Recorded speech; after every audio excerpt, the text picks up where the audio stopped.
जब हजरत नूह अल्लाह के हुक्म से कश्ती बना रहे थे, हर रोज एक बूढ़ी मोमिना औरत अपनी छोटी सी घटरी उठाए उनके पास आती।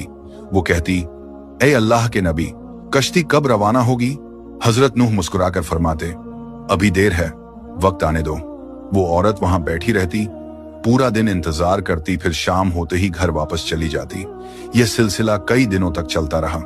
एक दिन हजरत नूह ने उस बूढ़ी औरत से फरमाया, ए बूढ़ी अम्मा, जब जाने का वक्त आएगा तो तुझे बता दिया जाएगा। वो सर झुकाकर चल दी, मगर दिल में यकीन था कि जब कश्ती चलेगी नबी जरूर बुलाएंगे। वक्त गुजरता गया, फिर अल्लाह का अजाब आ गया। जमीन पर तूफान बरपा हो गया, पानी हर तरफ फैल गया और हजरत नूह की कश्ती रवाना हो गई। लेकिन हजरत नूह उस औरत को बुलाना भूल गए। जाहिरी तौर पर ऐसा ही हुआ। तूफान थम गया, समंदर की लहरें रुक गईं। कुछ वक्त बाद हजरत नूह के दिल में ख्याल आया कि चलो उस शहर को देखा जाए जहां से सब कुछ शुरू हुआ था। वो कश्ती से उतरे और शहर की तरफ चल दिए।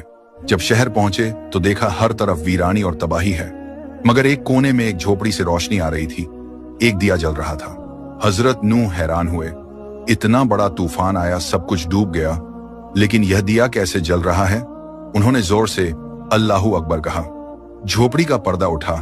वही बूढ़ी औरत घटरी उठाए बाहर आई और मासूमियत से बोली, या नबी अल्लाह, क्या कश्ती अब तैयार है? चलें? हजरत नूह की आंखें हैरत से फैल गईं।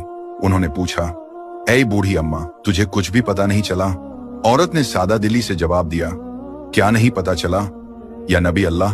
हजरत नूह बोले, इतना बड़ा तूफान आया, दुनिया डूब गई, बारिशें बरसीं, लोगों पर अजाब आया और तुझे कुछ खबर नहीं? वो औरत मुस्कुराकर बोली, या नबी अल्लाह, एक दिन बादल थोड़े गरजे थे और हल्की सी फुहार पड़ी थी, बस। हजरत नूह ने आसमान की तरफ देखकर फरमाया, ए मेरे रब, यह क्या मौजिजा है?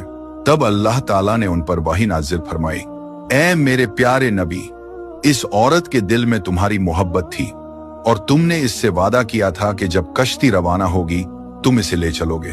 तुम अपना वादा भूल गए, लेकिन मैं रब्बुल आलमीन तुम्हारे वादे का भी जिम्मेदार हूं। मैंने अपने अजाब को इस तक पहुंचने ही नहीं दिया।